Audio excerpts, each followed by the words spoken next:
Today we are making plum dumplings, and as always, no strict recipe here. We just go by feel and love. First, make your mashed potatoes and let them cool completely. Once they're nice and cool, add a couple of eggs, then slowly start mixing in flour.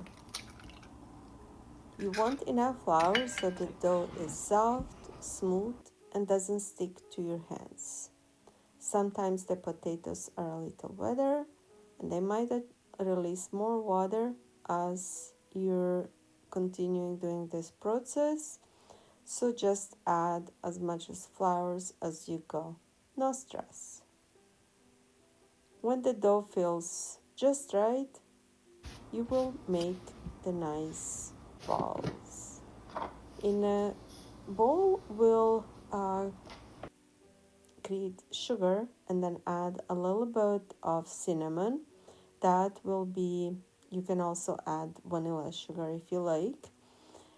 We'll put this in the middle of the plums, and that will create nice, sweet, and add a touch of cinnamon smell to your plum dumplings.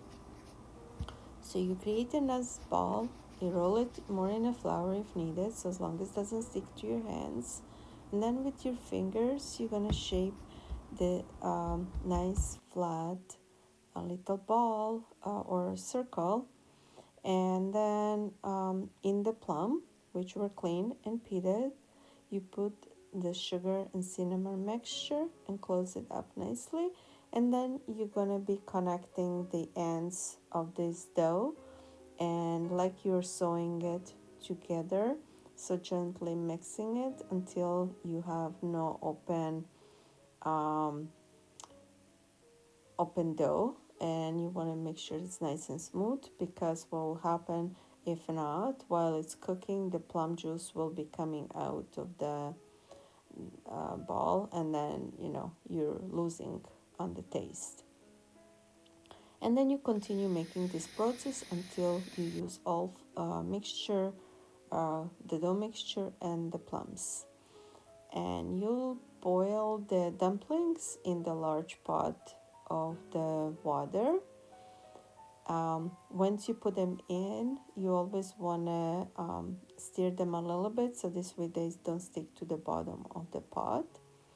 Once they're cooked, and so they float up in the water on the top of the pot, in a separate pan, we'll melt the butter, add some sugar and breadcrumbs.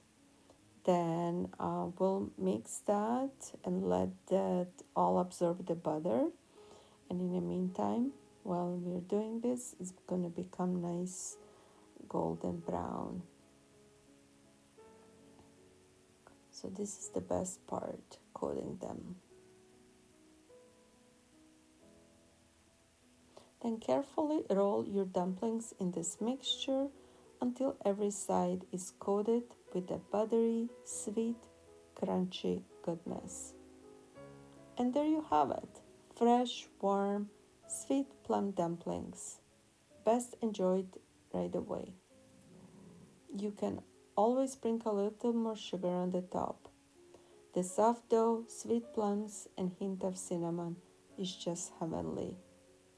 Remember, cooking is just about joy, taste, and little intuition. No strict rules, just love in every bite. If you make more dumplings than you're going to use them that day, you can freeze them, as I do, on a flat like cookie dough sheet or something.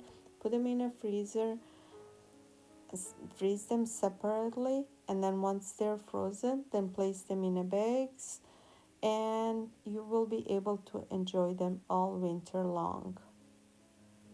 Whenever you desire or you crave the dumplings, you take them out of the bag, toss them in a... Thank you for watching, and hope you enjoy your dumplings.